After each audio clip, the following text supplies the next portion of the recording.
अगर तुम शुक्रिया अदा करोगे तो किस किस बात के लिए करोगे? तुम सोच कर देखो। मैं तुम्हारे मन को जानता हूँ कि तुम अगर सुबह उठते हो तो मुझे शुक्रिया अदा करते हो। तुम अगर रात में सोते हो तो तुम मुझे शुक्रिया अदा करते हो। और पूरे दिन में जितने भी तुम काम करते हो, हर एक चीज़ के लिए तुम मुझे धन्यवाद कहते हो।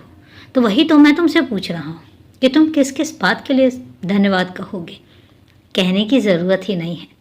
जब तुम्हारे मन में कोई बात आती है, मैं उसे समझ जाता हूँ।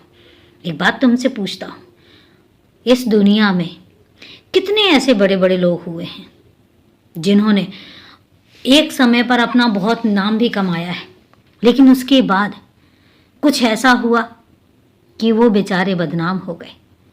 मैं उनको बेचारा तो नहीं कहूँगा, लेकिन एक बात कहता हूँ, मन में लिया हुआ मेरा नाम तर जाता है और वो इंसान हमेशा खुशियाँ पाता है।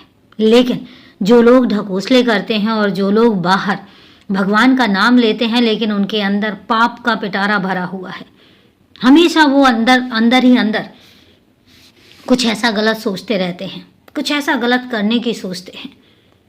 कभी वो भगवान को धोखा देने की सोचते हैं। अगर उन्हें बाहर तरक्की मिल रही है तो अंदर अंदर खुश होते हैं कि देखो वो इंसानों को कितना धोखा दे रहे हैं। लेकिन वो ये भूल जाते हैं कि इस संसार के ऊपर भी कोई बैठा है। इस संसार के ऊपर भी मैं बैठा हूँ हिसाब किताब करने के लिए।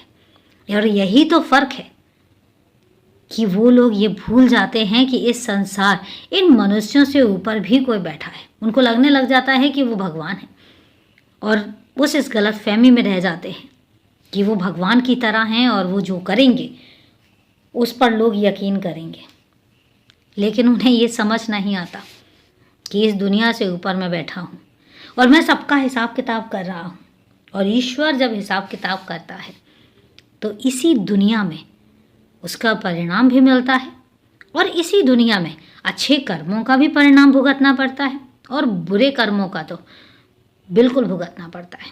इसलिए तुम्हें ये कहने की ज़रूरत नहीं है कि तुम्हारा मन कितना साफ है। मैं जानता हूँ तुम बेशक बाहर से लोग तुम्हें गलत समझ सकते हैं, लेकिन तुम्हारे मन को मैं जानता हूँ। और यही कारण है कि तुम हमेशा खुश रहते हो, क्योंकि तुम्हारी खुशियों की जिम्मेदारी मेरी है, क्योंकि तुम्हारा मन बहुत पवित्र है। बस एक ही बात कहूँगा कि हमेशा ऐसे ही रहना, इसी तरीके से रहना और कभी अपने आप को बदलना मत।